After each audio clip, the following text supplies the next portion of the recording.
My Night at Maud's is a 1969 French drama film by Éric Rohmer. It is the third film in his series of 6 moral tales. Plot: the Catholic Jean-Louis runs into an old friend, the Marxist Vidal, in Clermont-Ferrand around Christmas. Vidal introduces Jean-Louis to the modestly libertine, recently divorced Maud, and the three engage in conversation on religion, atheism, love, morality, and Blaise Pascal's life and writings on philosophy, faith and mathematics.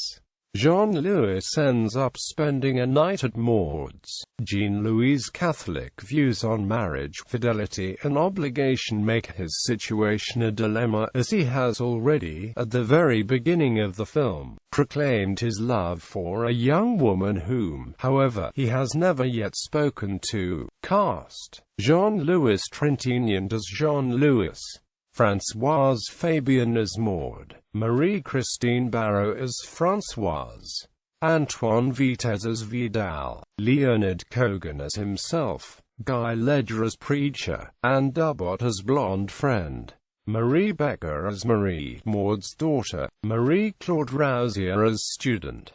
Production and themes: My Night at Maud's was made with funds raised by François Truffaut, who liked the script, and was initially intended to be the third moral tale. But because the film takes place on Christmas Eve, Rohmer wanted to shoot the film on and around Christmas Eve. Actor Jean-Louis Trintignant was not available, so filming was delayed for an entire year. One of the main themes concerns Pascal's wager, which Jean-Louis and Maud discuss. The conversations are directly inspired by the 1965 television show The Talk on Pascal, which was made by Rohmer and included a similar debate between Brice Parain and Dominican Father Dominique Duval. The themes of chance and Pascal would be examined by Rohmer in his 1992 film A Tale of Winter. Reception: when it was released in France in 1969, it received mixed reviews.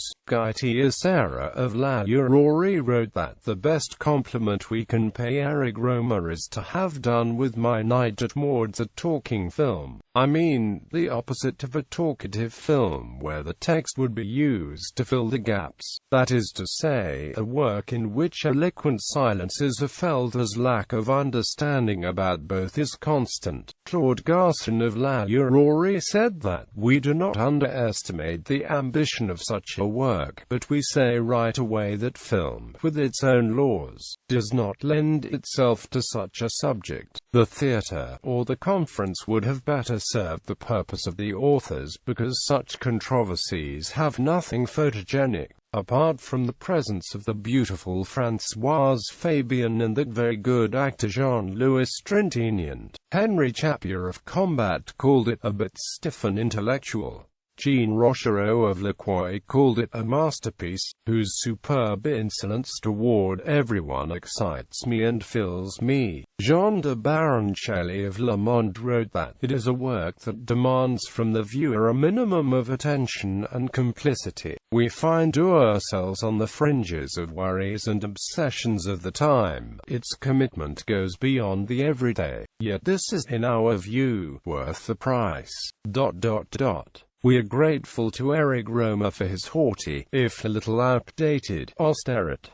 The interpretation is brilliant. Penelope Houston wrote that this is a calm, gravely ironic, finely balanced film, an exceptionally graceful bit of screen architecture whose elegant proportioning is the more alluring because its symmetry doesn't instantly hit the eye. It was Rohmer's first successful film, both commercially and critically. It was screened and highly praised at the 1969 Cannes Film Festival and later won the Prix Max in France. It was released in the US and praised by critics there as well. James Monaco said that, here, for the first time the focus is clearly set on the ethical and existential question of choice. If it isn't clear within Maud who actually is making the wager and whether or not they win or lose, that only enlarges the idea of Le Pari into the encompassing metaphor that Rohmer wants for the entire series. Quote,